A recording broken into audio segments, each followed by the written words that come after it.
This week on Around the Coin, Brian Romley, Faisal Khan, and Mike Townsend cover the recent ETA conference, why Facebook money transmitter licenses are so important, and future uses for the Bitcoin blockchain. All right, guys, it's great to have everyone on today. Brian, Faisal, myself, Mike Townsend.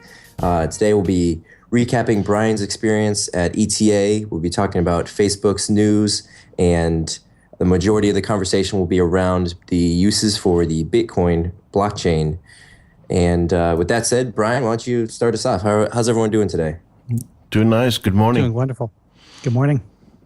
Well, the ETA, now being relabeled sort of Transact 2014, was a really interesting conference. It actually was more attended than I have seen in prior years. I've been going to this particular conference for a couple of decades, so it's really morphed into something much different than what it originally was intended to be, which was more or less an opportunity for a lot of these guys to play golf. Very little innovation would take place.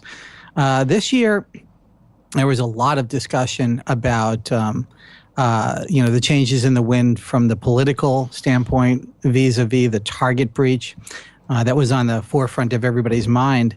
And it is a bit of a telegraphing effect because these are the decision makers, or at least part of the decision makers that are going to be moving merchants in the direction to adopt EMV, wireless EMV, otherwise known as NFC, and other technologies to under the pretense of security. There couldn't have been a more perfect storm, actually, for this industry at this time. I mean, it's almost like a movie point. You have this Target breach, which is effectively not only notified the consumer but the merchant about the possibilities that the old way of doing things must change. And there was a negative inertia for many years. Anytime somebody would talk about changing the way the system would work, the card just worked. But, obviously it needed to change. And the resistance was equally on the consumer as well as the merchant. And a lot of people would focus on the merchant not wanting to upgrade equipment. But they would upgrade equipment and then people wouldn't use particular elements of the new technology. For example, I've had the American Express Blue Card for, 10 years, ever since it came out. And it already had an embedded NFC chip. Not one of the first, but one of the most prolific at the time. And I would use it in a lot of places just as a payments nerd, but you would find people coming back behind the counter saying, "What'd you do? How'd that work?" And they would kind of like it, but there wasn't enough people using it. Movie theaters, a couple of movie theater chains really went with these NFC things. Same thing with the EMV. Back in the early days, we would just call them chip cards, and this was the late 90s. And there was this pronouncement at one of the ETAs that every card was going to be a chip card in the next 2 years. It never materialized because the research that the banks were doing, the card issuers, were telling them that consumers wouldn't use it. It slowed down the process. So here we are, 2014, and we're talking about new ways to pay, but we're moving towards a payment mechanism, chip, that's EMV, which is going to potentially slow down the transaction stream. And if we move to chip and PIN, we're going to probably sextuple the time it takes to conclude a transaction. So as an agent of change myself at this conference, I was asking most of the leading thinkers on this, the people who are actually initiating this change, how they're going to deal with this slowdown.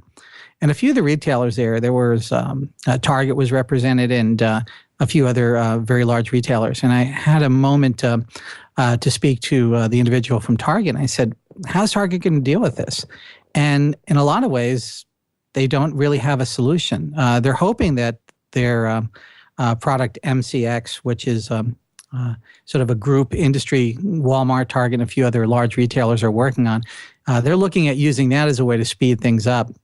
The interesting thing from the individual from Target, even though they were concerned about security, they believe that EMV is really not addressing the true primary problem. EMV does not encrypt data in and of itself. It just makes sure that there's a high likelihood that the card has not been forged.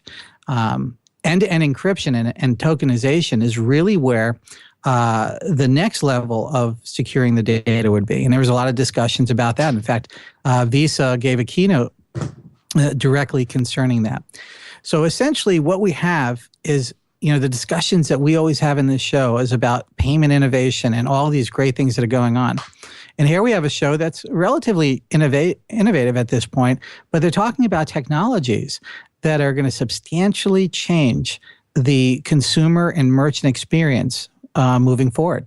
And it's not like we can opt out of this. If the card issuers make this 100%, nearly 100 percentile, and the merchants are motivated through a number of different mechanisms, if not through political force, which was a big subject about if we don't regulate this and do it, regulators and legislators will do it and it will not be as pleasant. That really was the subtext.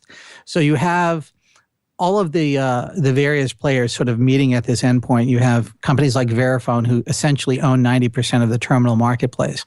And I don't see that changing anytime soon. You have some major POS companies. We're sitting at these roundtables, Micros. And then you have Visa and Mastercard, American Express, and Discover. And they're all on the same path. And of course, the large card issuing banks, at least 4 of them were present. And so what we have is sort of a dichotomy.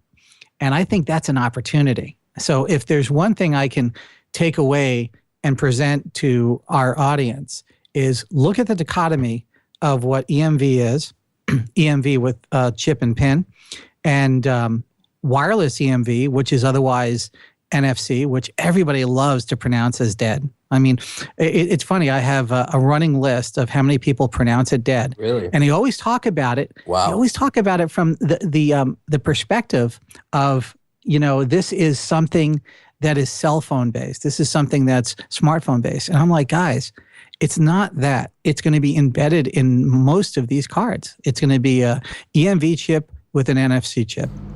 And so if you have a choice between inserting an EMV at a customer-facing device, because almost every merchant will now have to have a customer-facing device. This is going to radically change things. Now think of a restaurant. Think of a restaurant with an EMV transaction. If we go chip and PIN, or EMV where the PIN number is required, you're going to have to get up out of your seat and enter in, or pay at table devices are going to have to dominate. There's opportunities there. There's clinch points that are going to be massive.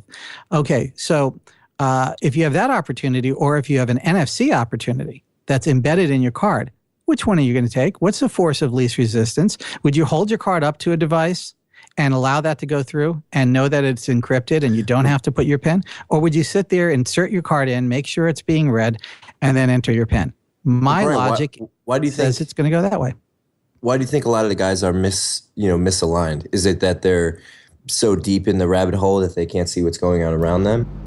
Yes, or and it is. Or is there like groupthink going on at the conference? I mean, you have a lot of the, Discover, American Express, Visa, MPC, a lot of large acquirers. Are they, because I've been once, and it just felt like such a closed off network of people who, develop strategies internally as opposed to trying to look at what the world is around them. That gave me that vibe. Would you agree? Or that's a correct analysis. I don't know what the implications are exactly, but it's a highly, highly competitive industry, and it's funny because you have people coming together who would probably resist being in the same room at times. It's not even cordial sometimes, to be frank about it, because it is so competitive. And notable, there were a number of technology startups that were not there, which I think was incredibly stupid. I understand this whole thing. Who wasn't there that you thought would be there? Well, I think Square should have been there. PayPal had a huge booth, and they were trying to present the future as they see it. And an interesting thing with PayPal is the dichotomy again. Square's a closed company. They really don't want to work with the greater community of people already in the infrastructure. They want to recreate everything from the ground up. So be it. Every time I've ever seen that in history, it only ends up one way. Okay, only ends up one way. You can figure that out. Whereas PayPal is in there demonstrating how they view the future. And that's enough. That should be enough. But they're going further. They're saying, well, we're going to partner with everybody. If you are a sales channel, come sign up on this website, and in the next month or so, we're going to find ways to bind you into the PayPal community so that it's financially and technically and philosophically rewarding for you. Now, I mean, which world would you rather have? An ivory tower, in a mission district locked up at the top? Or would you rather have a company that's sitting out there saying, come and interface with us? I think the long-term strategy is going to be the one that is more organic and more interacting with a community. You are not going to rip out billions of dollars of investment. This is something I tell startups all the time. And I'm sure, Mike, you learned this. You can't make people rip out POS devices and cash registers just because you think they should. That's true, but I also question the higher level technology. The guys at MPC, the large acquirers, I felt like a lot of them just are in business because they know the right people. And to that point, I give Square credit for acknowledging that there's major inefficiencies at that level of the ecosystem, so they're just going to replace it, right? So there's no doubt.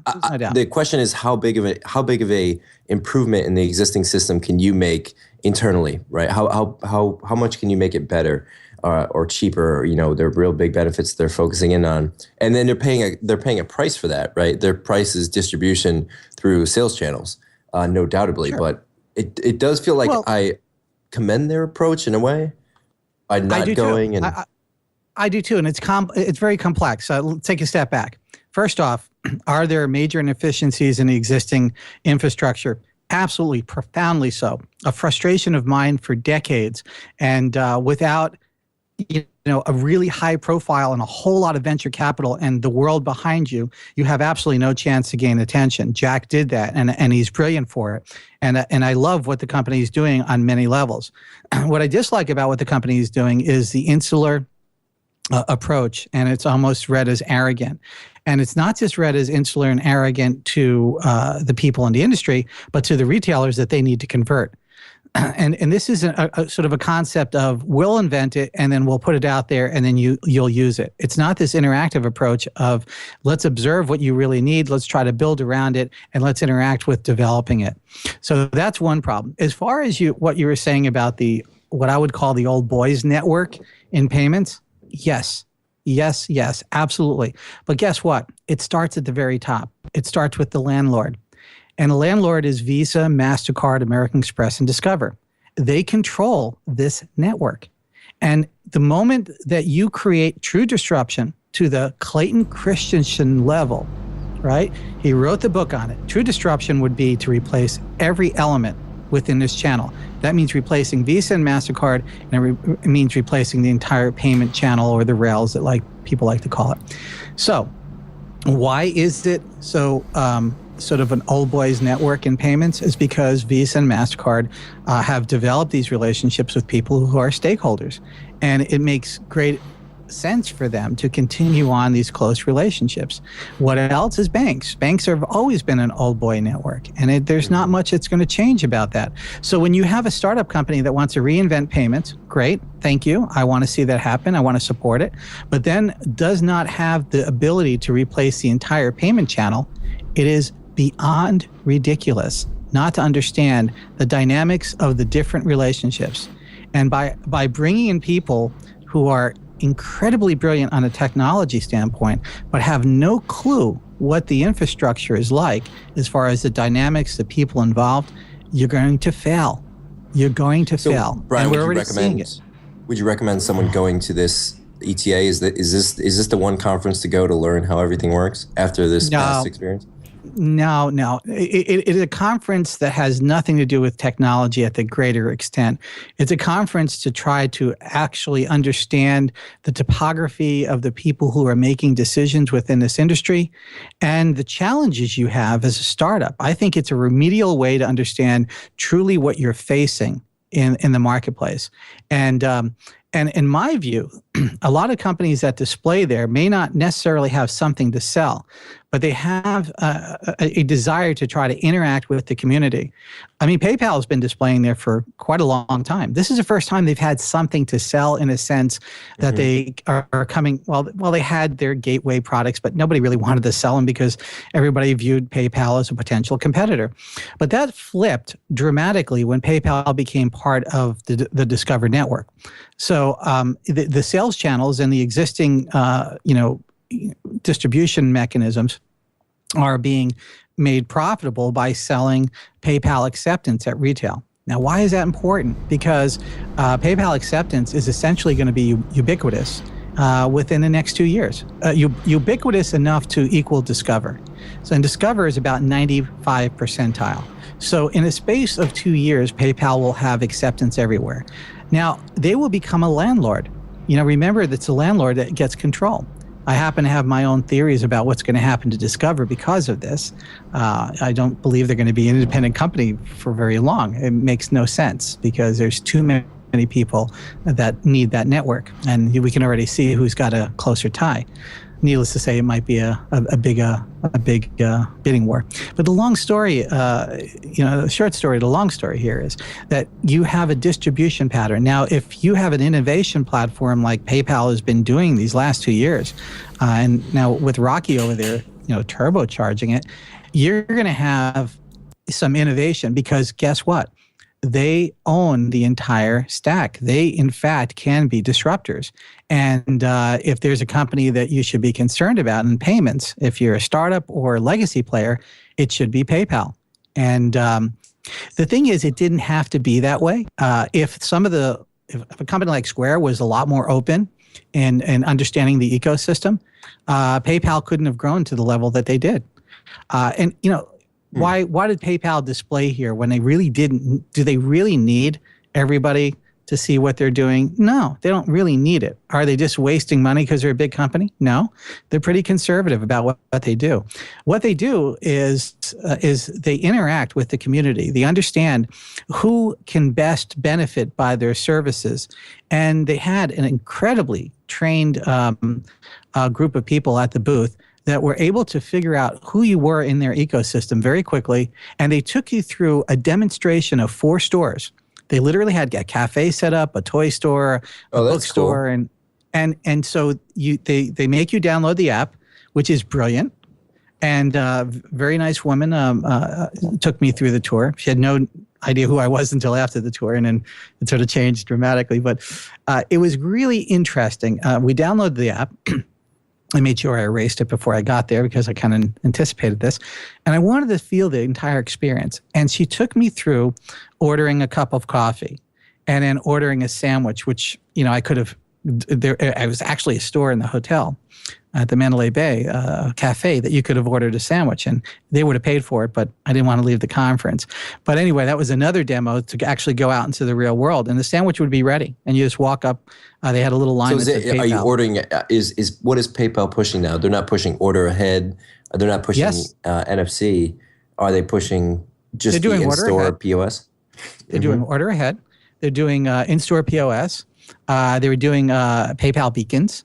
The PayPal beacon layer is not an iBeacon. Yeah. So it was a direct response to Apple. What about Mastercard? I mean, Mastercard was at this conference, and what about their PayPass? It was being demonstrated, and it was being demonstrated very well, as was ISIS. What I found interesting was Mastercard released some data that PayPass transactions are growing by 500% month over month. It is exploding, and it's exploding around the world. Did you see traction or interest from the U.S. counterparts? Yes, Mastercard believes that, and listen, everybody at this who owns the land, including Verifone, who owns the equipment land, is pretty much committed to, and of course the card issuers are pretty much committed that NFC is going to be integrated within the cards. Now, whether or not host card emulation and secure element, ISIS is really still pushing the secured element. And by the way, we talked about the politics about NFC and why people are, so against it. The reason is this: they believe that if you're behind NFC, you're with the carriers, you're with the phone companies, and that's not cool.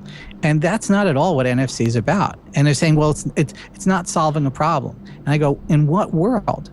In the world when you have to enter a chip and PIN versus just tapping something, does that solve a problem? See, you need to look ahead. So before you pronounce a certain technology dead, look at how the topography in the future is going to be.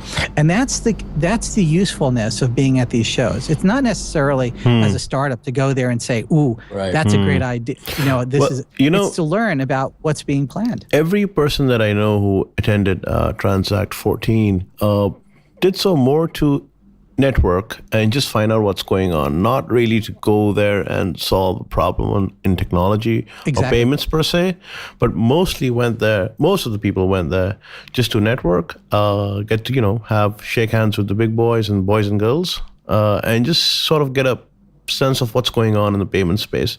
And one of the things that I've been learning, and after talking to them, is that with the NFC thing and the EMV, chip and PIN, etc., the U.S. market is gravitating towards more secure mechanisms slowly. Absolutely. And there are providers out there who think they have the right solution. The need is definitely there, but most of them do not think that NFC is dead. That's what they're saying. They say there's resistance in some circles, but the NFC is definitely going to play a part, especially in urban transportation, for example. There's no doubt. Yeah. If the three of us went and hung out in Sand Hill Road and technologists and startup founders, and you bring up NFC, they're gonna get a belly laugh, because there's a dichotomy. The startup world finds that as being an ancient technology. They see it not as a technology, but as a vestige of the dying carriers as far as control. I mean, if you take the same example, then in that case, EMV is also a dying technology, isn't it? Then it is. Yeah, it is. And if you talk to them about it, they'll say yes. But then there's the reality of the card that's going to be in their wallet is going to be EMV, and they're not going to have a choice but to use it at some point, because that's going to be the requirement. So if you know this today, all right. So if I was advising Square today, 5 weeks ago, I'd be like, okay, you need at least 2 executives at that show. And if not, you should put a booth there, if you really... Maybe they were there, they just weren't showing. Well, the interesting thing about EMV is they display the names of everybody who attends there and their affiliation. So if they were there, they didn't have their name and affiliations tied to it. I didn't recognize any names. Yeah, you can... It's kind of a security breach, if you will. Yeah, because even on the last show, I think Brett King said that, just by adopting EMV, 50% of the fraud rate that happens in the US will go down dramatically. Exactly. And now Visa, stood up there at the keynote and said it's not just EMV, it's tokenization, and it's end-to-end encryption. Now, what does tokenization mean to the startup innovator? Tokenization is a basis for a tremendous amount of innovation, because once we can take a payment card transaction and throw it out into the greater world and not be concerned if anybody sees it, we can profoundly change how all transactions take place. And if you're not tied in to understanding this to a nerd level, you might understand code at a nerd level, great, but if you don't understand how this dynamic shift really is going to change payments, you're going to miss opportunity. I agree. And that's what I've seen at the show. I've seen a lot of senior executives sort of miss out on the HCE/tokenization, process. Yes. And I say, listen, if you have to go back to school, do so, but study this, because this is the future. And there isn't a startup in payments that is not thinking about this thing. So it is technical, no doubt about it. But the more you come across it, the more easier it'll become. But HCE and tokenization, absolutely a must. It is funny. It's so hard for so many people to get their mind around what that represents. But other things that took place in the show that I found interesting. Who was giving a keynote? Yeah. Anything that you saw? Anything that you saw that, in terms of people you've met that were particularly interesting, or, did you get any insight in terms of who was there that, you were surprised to see there that you got a chance to talk with? The head of Google Payments. Everybody thinks that Google Payments is done. He gave a keynote speech. Ariel Beeden, I think, yeah. Wow. And he gave a rather incredible talk. I mean, he goes, I've only been in this for a year, so I'm the junior here. And he was very self-evasive, and he walked us through how Google wants to work. Here's the theme. You have PayPal. You'll see this with Amazon.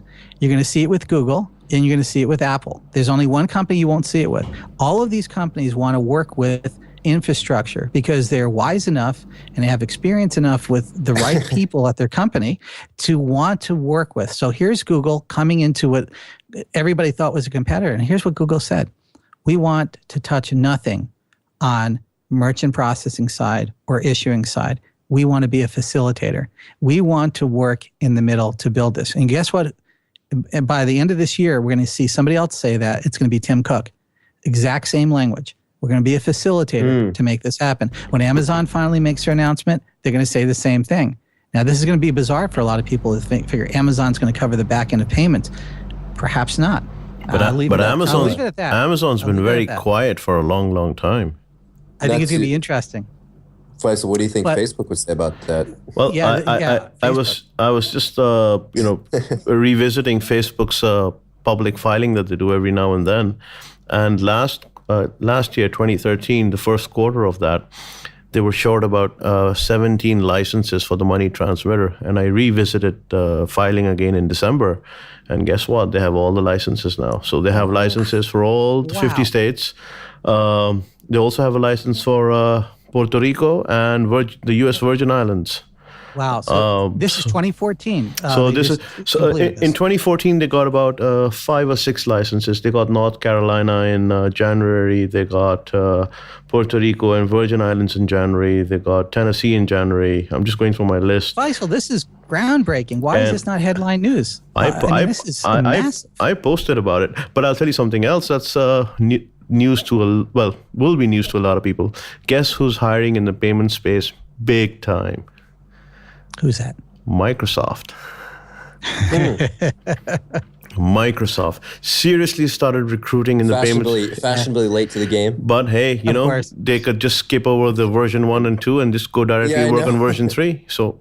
Yeah, there you go. That's very true. I mean, if you don't have to go to Web 1.0 and 2.0 just to be a Web 3.0 startup, So in Microsoft's case, I don't know why they're hiring, but they're hiring big time in payments. And I'm actually going to be interesting? I'm actually going to go and start checking if Microsoft has started applying for money transmitter licenses. I'd be interesting. What's interesting also is there's a lot of POS at the Transact show, more than I've ever seen in my life. Probably half the show was POS displays.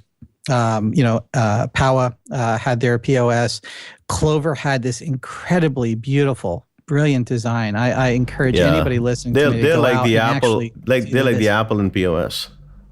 Yeah, I there's nothing that even comes close to that design in my view. And also the software. They announced a number of partnerships, including an app store for within the Clover environment, which is just absolute brilliance. But speaking of Microsoft, which is now a First Data company.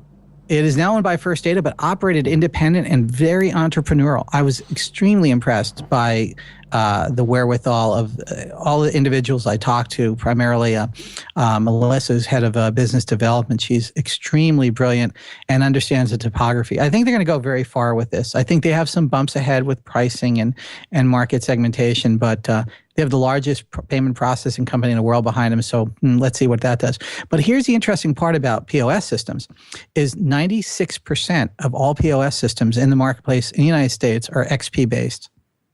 XP has just lost full PCI compliance because as far as... the support went out. The support is gone. And so now what this means is that we have a transition period that is unprecedented in this epoch. Now, 3 years ago, I sat down with a number of startups and I said, there is going to be a world of opportunity when Microsoft end of life XP, because that means existing technology will be ready to be replaced, and that will be your time. Oh, and one more point I want to make. There's I mean, next year October is when the EMV goes into effect. So you're going to see a lot of these POS devices. Perfect storm. Just get shipped out to Latin America, Africa, some of the emerging markets in South Asia, because that's where those secondhand devices for $20 a pop will make even more money for them.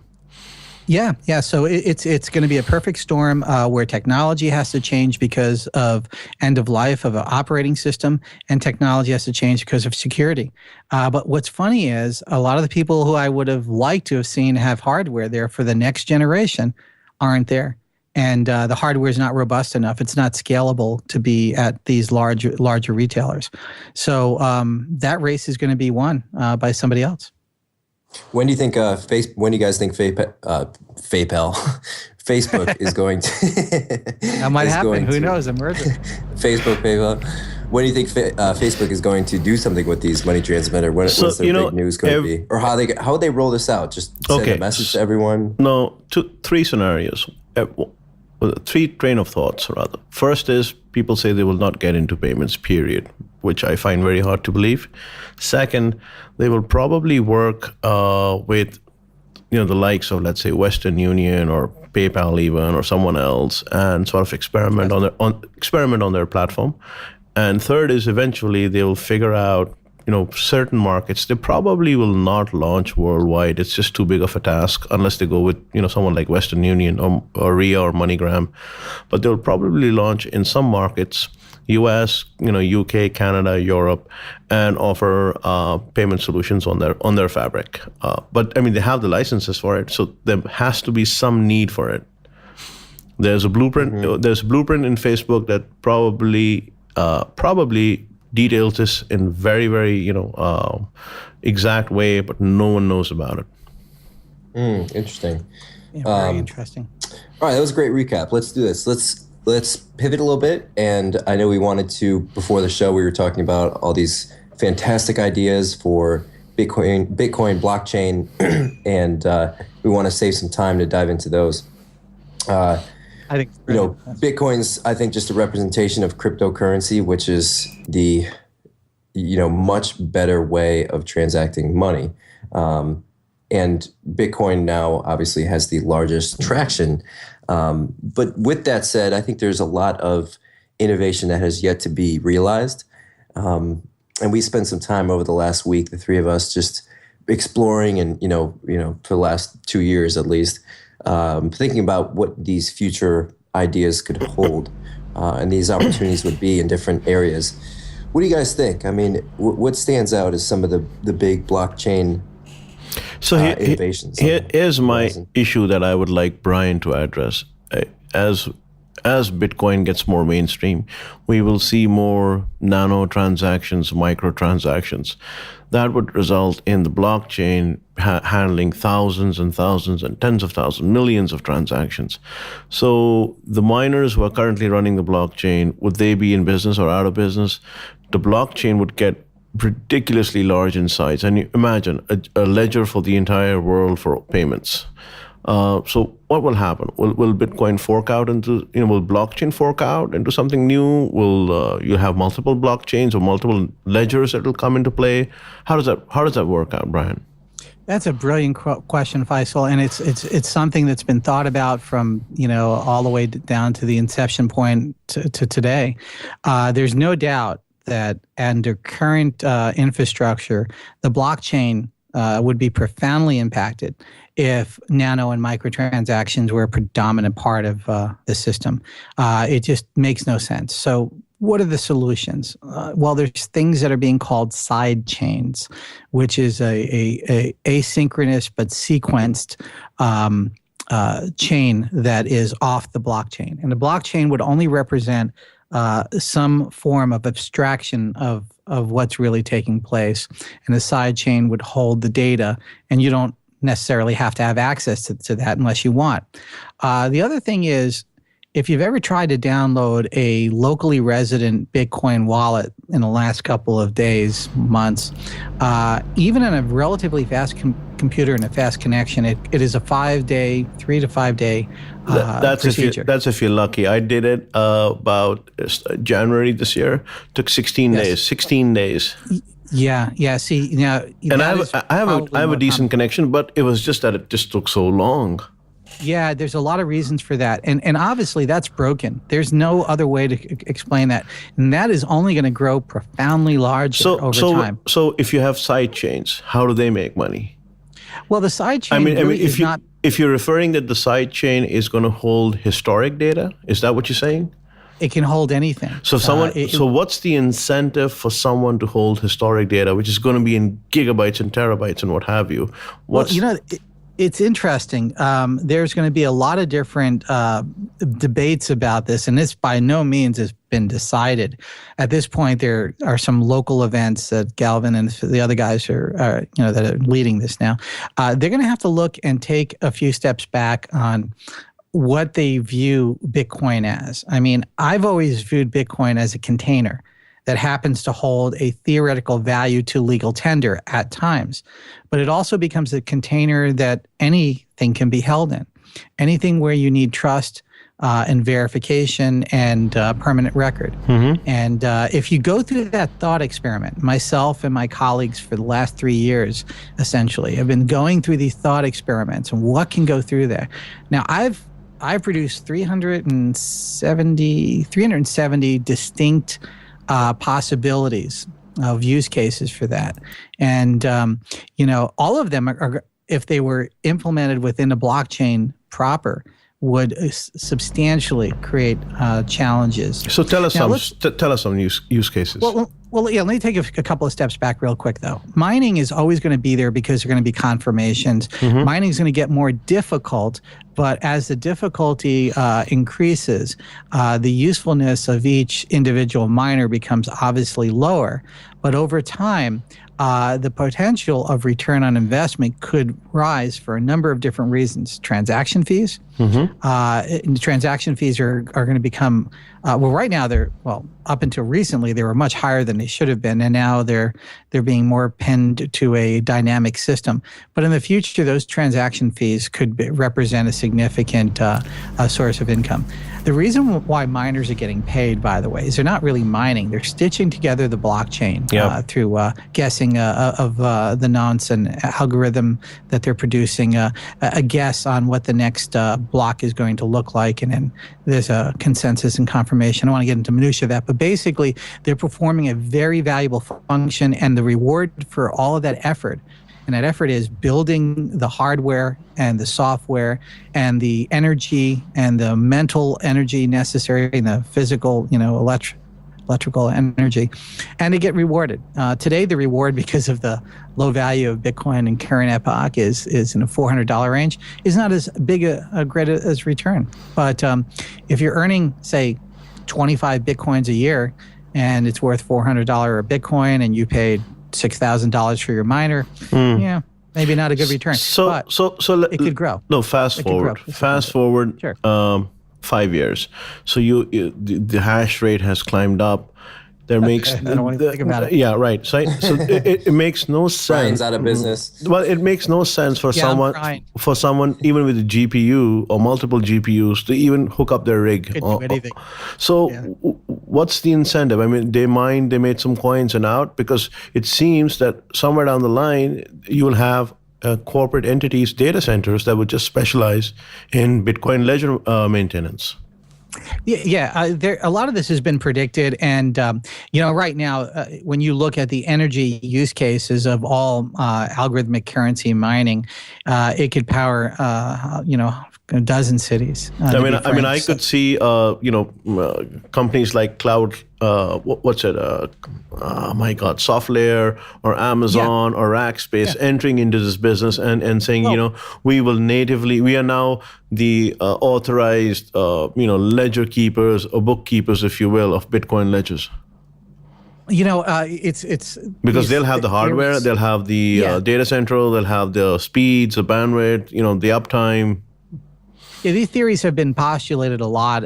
From all walks of life have been approaching this subject. There's a lot of things to be said about it, but one of the things is the specialty of hardware is getting so innovative. Some of the most innovative chip designs are now in the 18 and 15 nanometer size, and Bitcoin hardware is moving to that. And the development cycles have moved faster than ever in history because of the demands of the Bitcoin mining community. So when you look at companies like Cointeria, who's at 28 nanometers, and you look at KNC, who's down to 20, and a couple companies I can't talk about that are down at 15 nanometers.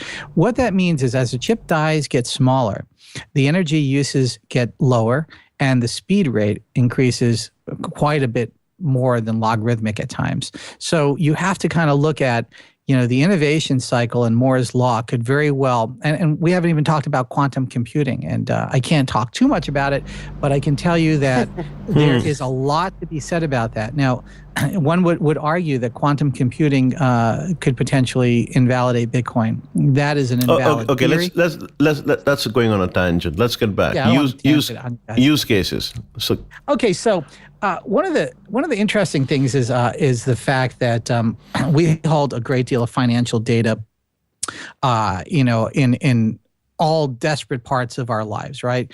Bitcoin can become a central repository of that financial data, bonds, equities, insurance policies, annuities, all sorts of things can be weaved into that blockchain or a side chain or an alternative currency. The brilliance of that is that it is the only way that I know of, and anybody has devised thus far, to throw your most important financial data into the cloud that's independently held and not within one entity. And this is profoundly important because if you really do the Einsteinian thought experiments of what that means to all of us, it means that we can actually live a much more secure life from our financial standpoint.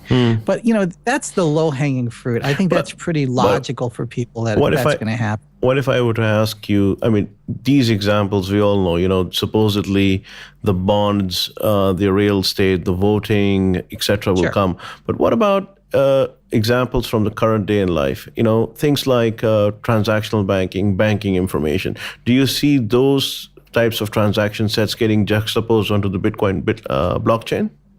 Not in Bitcoin proper. I think probably more likely in a Ripple type of setting. And I think that's where Ripple's turtle versus hare story will probably start making sense. Ripple's hard for a lot of people, even in technology, to get their mind around.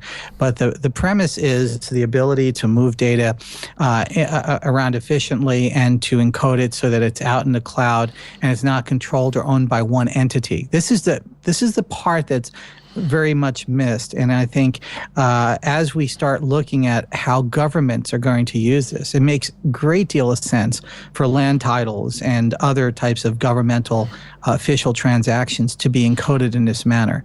Now, you're not going to see a government say, well, we're going to start putting all of our stuff in Bitcoin blockchains necessarily, but they're probably going to be looking at different elements, and they're probably going to be saying, this is going to be something that we really need to start considering because it's highly efficient. So, but let's look at things like email, secure delivery of email, could that possibly come into the Bitcoin ecosystem somehow? Absolutely, no doubt. I think what we're going to see is Bitcoin is rethinking money and protocol and movement of money in the internet day and age. So why aren't we thinking about the traditional banking platforms, payment platforms, the traditional ones, and somehow bring them through a middle layer and juxtapose them onto the Bitcoin ledger? Yeah, you're absolutely right on target there. This is brilliant. What we're looking at is real-time revolutionary transformation. And I think when we look 25 years backwards, especially from that very far perch, things are going to be so logical that they went in this direction, because you're talking about the client server model that's within banking, which has been there since day one, being eliminated. That whole topography is essentially gone. And people talk about a cloud model for banking. I think that's also going to be gone. I think this is beyond that, because it's a highly distributed system. And I think when we start looking at how it's going to interface with every aspect of life, for example, one of the companies that I found very fascinating, and are in a stealth mode, but I can kind of talk a little bit about it, is they're looking at what locks and keys look like in the future, and they're directly literal locks and keys. Yes, how we unlock our car, how we unlock our home, how we unlock anything, and in the physical world, and possibly in the virtual world. And they're going to be using the Bitcoin protocol, and perhaps even Bitcoin proper, but maybe not, to do this. Now imagine you never lose your keys. They're never gone. You always have access. Let me give you an example of something that is absolutely going to blow your mind away. One of the things that, I'm consulting with this company, so hence I can tell you. I'm not going to name the company. There are actually 4 companies in the world that are working on this problem. And what they're doing is they're looking at how we can take the Bitcoin protocol and somehow put banking identifier information, basically KYC information onto it. I love it. Yes. So you say, your wallet, if you give it and it's authenticated by all these sources as a sign up, it's like a single ID sign up. So, you want to open a bank account, it has your social security, it has your passport scan, it has your SSN verified, has your date of birth verified with 2 sources of identification, has these identifications in, in an encrypted format, etc. All you do is you somehow, give the key and you're in. So for example, if you want to use money transmission, you want to send money home and you see this site that's offering a good thing. Now, to open an account over there, you'll have to actually send documents, and it's a long process. But think of it as the equivalent of log in with Facebook. You log in, you just do this click, and that's it. And all your financial data for KYC purposes has been approved and transported instantly. Now, Faisal, you have just made a whole lot of people get a broken heart and crying, because this is absolutely one of the most largest hidden perspectives about Bitcoin. Is your entire persona can be locked up in this sort of blockchain verified thing. And because it's a huge issue. It's huge. And the issue is of trust. Who do you trust it with, so that you can securely keep it, and with your private key have it decrypted? Yeah, I mean, this could be so revolutionary, because not only on a local but national but world basis, you're talking about parts of the world where it's very difficult to identify who somebody is, and how can you interact with them in a business type setting. And you surface this sort of amazing thing about the lack of mortgages in your part of the world, and a lot of it has to do with trust, identity verification, and background. Let's call it financial history information. And imagine if all that could be trailed into that ID. Imagine you can feed your FICO score, if you will, and there's power in that. There's some dire sides to it, but like all great things, there's I have to mention Dustin, and I hope I pronounce the name right. It's Dustin Byington, I believe, on Quora, who had, there was a question that was asked, will Bitcoin payments replace cash and debit payments?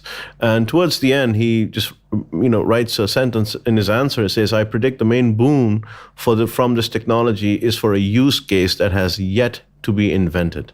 And I think, this is exactly where we are today. We are looking at some very, very unique cases. Because I know on this KYC thing, and I had consulted for the company and they're working on it. It's just such a unique thing. And email is the other one, because they say, if you have to buy, let's say $20 worth of email a year that can send out, let's say 10,000 emails or 5,000 emails, why not?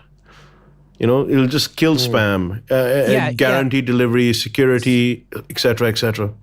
See, that's part of what I call, I like to call it the fifth protocol. A lot of people debate whether it's a fourth or sixth, but basically internet's built on a number of protocols. The only protocol that it doesn't really have is a payment protocol. It has SSL, and we've all learned the downsides of SSL. Ripple is a payment protocol. Yeah, but this is beyond... in the strictest of sense, Ripple is the only payment protocol that I know of. Yes, but it's not deeply embedded within the fabric of the internet to the level of not yet. HTTP. Not yet. And I'm not saying Ripple won't be that. What I'm saying is this type of thing, and I'm using Bitcoin in the pejorative sort of sense of just algorithmic currencies and digital currencies. What I'm seeing is like, and this goes to your point about spam, is that the only reason why certain things were quote unquote free, and I'm not talking about $10, I'm talking nano transaction type of things, is because there was not an efficient payment mechanism. Absolutely. And there wasn't an efficient protocol. Absolutely. We're now at that convergence, and I'm not saying things are going to get expensive. I'm saying that you're going to be greatly wanting to pay for content because the quality of that content and the access to the people who create it is going to go up remarkably. I think it's like a service level, like a service level agreement. It's premium service. You want your email delivered faster into the inbox without being tagged as spam, et cetera, pay for it. Yeah, and this is a big challenge because as much as we like to imagine email is going away, the greater world, the 90 percentile is using email. In fact, some are just getting into it. They're not tweeting and they're not Facebooking in a way that a lot of people are communicating in the technology space. They're using email and they're being a little bit more thoughtful in their interactions, and especially in an official capacity. You want to be able to make sure that official information is not being discarded, and the spam filtering systems out there. I haven't seen one that I think is great. I know in a lot of what's that? They're relying on the same. They're all fishing from the same pool. Well, there was a report a couple of years ago, and now it is a couple of years ago, that I read that almost 60% of the email that was going was spam. Only 40% was genuine, and they had seen that number even go down. And today, I was going to say only 60%, probably more. And today, more like 90 at my. And today on the internet, and if you go to peering point, companies with peering edge, submarine operators, submarine cable operators, etc., they'll tell you that approximately 50% of their traffic now is torrents. Yeah, and this is a bad thing. But moving into the blockchain again and the prospects, I think, the fact that I can come up, with over 300 potentials and then perhaps double that in the next year, I think the ability to start a company utilizing this phenomenal technology is equivalent to the beginning of the internet. And I know a lot of people have been saying that, but they're not really pointing to some of these things. What Faisal pointed out with what I call true identity and true financial data, it's transformative. New ideas will come from that. But if you look at even from how governments will utilize it, voting, if you're, wouldn't that be great? Yes. I feel like if they had a way to vote online in a secure way that the governments could actually implement, then this is the way to do voting it. would go to 95%. It's not about secure. Secure they can do even still. It's about making sure you cannot somehow jeopardize. Can't do it twice and cannot jeopardize the system. It's right. Sounds like Bitcoin to me, right? So here's where we are. That's a great example, Brian. Yeah, I happen to think that governments around the world are precisely looking at this from that point of view. That's why there's such a dichotomy. If we just look at Bitcoin as a vessel holding a value of legal tender in your local currency, fine, and I think it's going to do incredibly well. I think, though, what's going to gestate from this is millions upon millions of different uses. And there are going to be millions of different possibilities within the financial sector just in and of itself. But if I can express democracy through a system that I know that, as Faisal pointed out, can fully identify who I am, and then I can make my voice being heard. But get this, it can now be verified. You and I can all see the vote count. The vote count is a public record. this is a transformative thing. It's a very scary thing for people who have maybe gotten into power through other mechanisms. But, but if you truly are wanting a democratic approach to something, then this is the way to do it. Now, the United States is a democratic republic, so I wouldn't want to see the world become, or our world here, become voting on everything, because I think that's ridiculousness, because the republic protects the minority, and the minority view should never be trampled, as long as it's a basic right. So some of the real crazed people that are looking at this from a political standpoint want votes for everything, and I think that's inordinately ridiculous. But it will change politics. So Brian, it will create more transparency. So Brian, on the closing remark, the next use case that will actually make it to, will come out, what do you think it is going to be? Outside of Bitcoin as a currency and a fifth protocol, et cetera? Mm-hmm. I really think we're talking about investment in private equities as being the next bonds and things of that nature. I think Wall Street primarily, or a derivative of Wall Street, could come up, whether it's in the United States or not, is based on how quickly Wall Street can realign, is that the trading and the pricing of a particular stock or commodity will be tied to a Bitcoin-like environment. And here's why. If you've read or read about the book that came out about high frequency trading, where somebody takes a stock and this is which is now being probed by the SEC. Oh yeah, it's what it's essentially done is it's fractured the ability for the common person or even the sophisticated person to have a reasonable expectation of getting a high return. And Bitcoin may be, or this protocol, this distributed protocol in a blockchain type of environment, could completely eliminate that type of behavior. So I think if market forces were cut loose, and we started trading in equities with a protocol like this, we now have a consensus sort of environment where pricing of stock and equities, or anything, commodities especially, I think it would radically change the commodity market.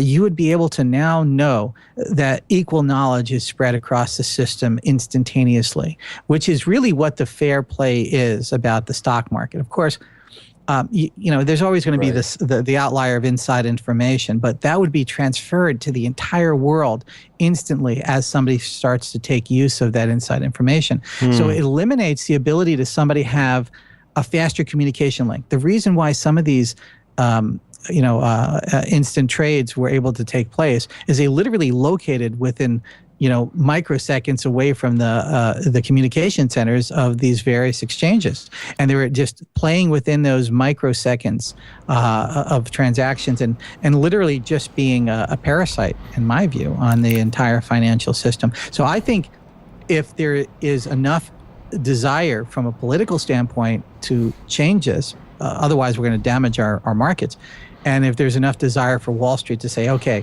and if we were to create a trading platform today using everything that we know in technology, what would it look like? My answer would be it would look like the Bitcoin protocol, period. But I feel that there's too much inertia involved to change Wall Street into coming into that, bring trading onto the Bitcoin platform. If I were to fathom a guess, I'd probably say contracts, the registering and validity of contracts onto the Bitcoin ledger, the blockchain ledger, would probably be the next step that might just come out. Brilliant. I agree.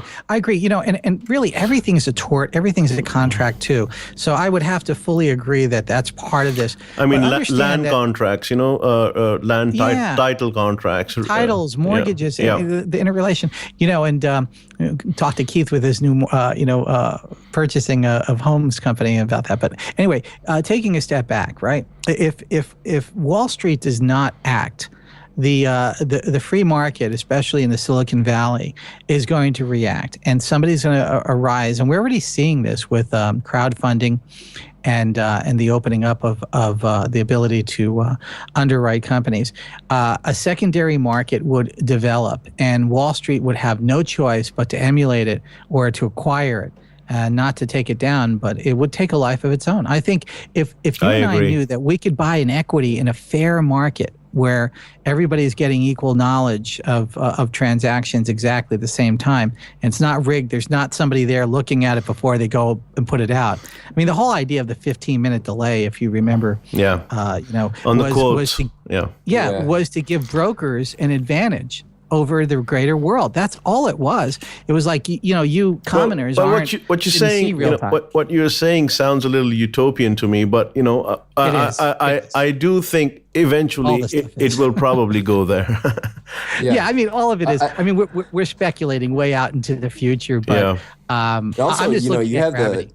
You have the advertising industry, which I think is just on this sort of awkward point, right, where you browse on the internet and you view how the advertising, the content industry, right, like after newspaper moved to digital, they essentially failed, right? Like major publications are closing now. The whole game has changed, and I think the reason why the rug has just been swept up from underneath them is there's not an effective way to compensate these companies for the effort that they put in, right? Even as a reader, how can I pay the LA Times if I read one of their articles? I essentially can't.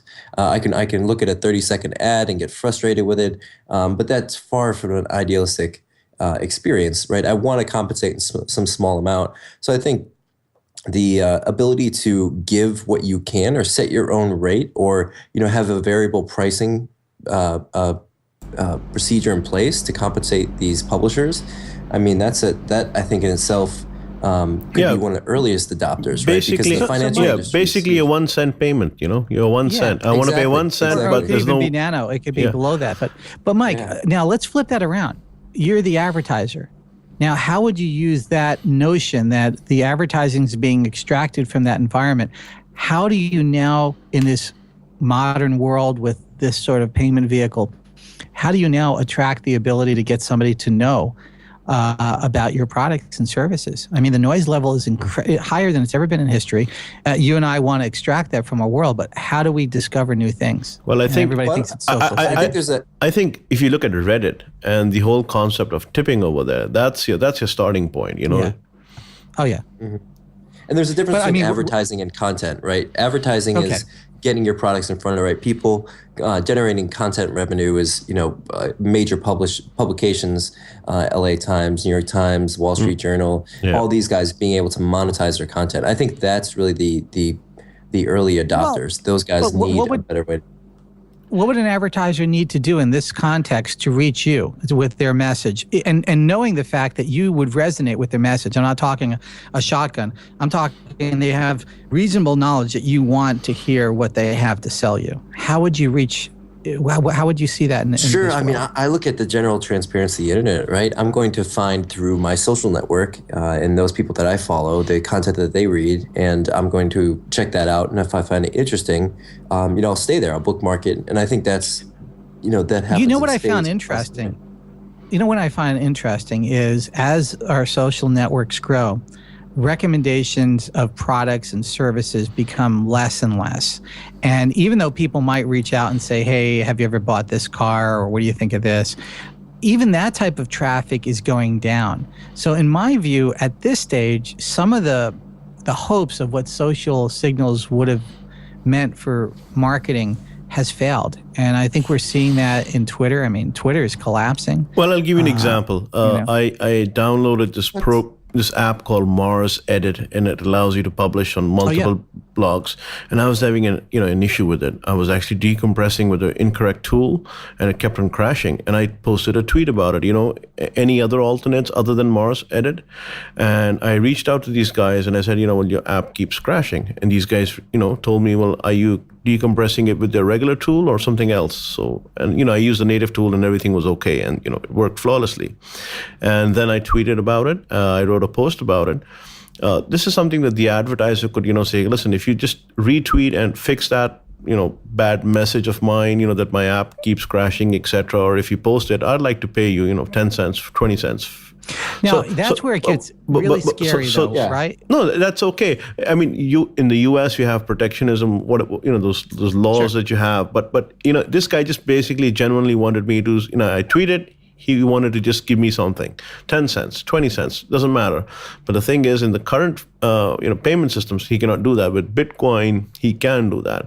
And with such micropayments, where you're thanking people from reading the article, the advertiser can just pay Mike just for reading the article, just glancing through it.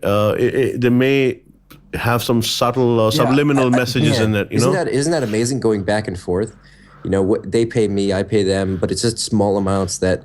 Relatively, there's low cost and super low friction. Yep. Right. Well, how can I ever compensate LA Times if I read one of their articles?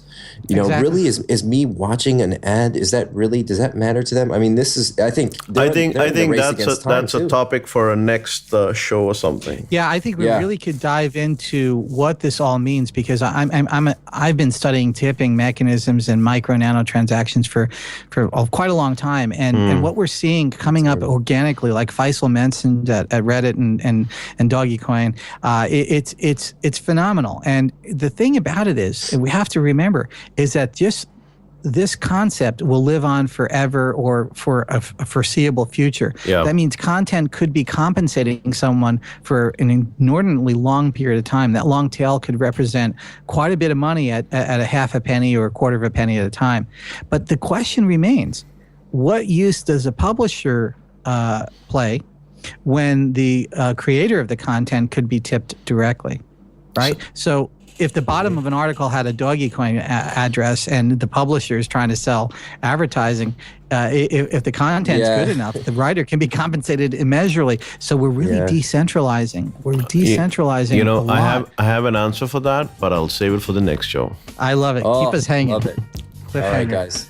Take care. Nice talking, and we'll touch base next week. Talk to you later. Bye-bye. Great. You guys take care.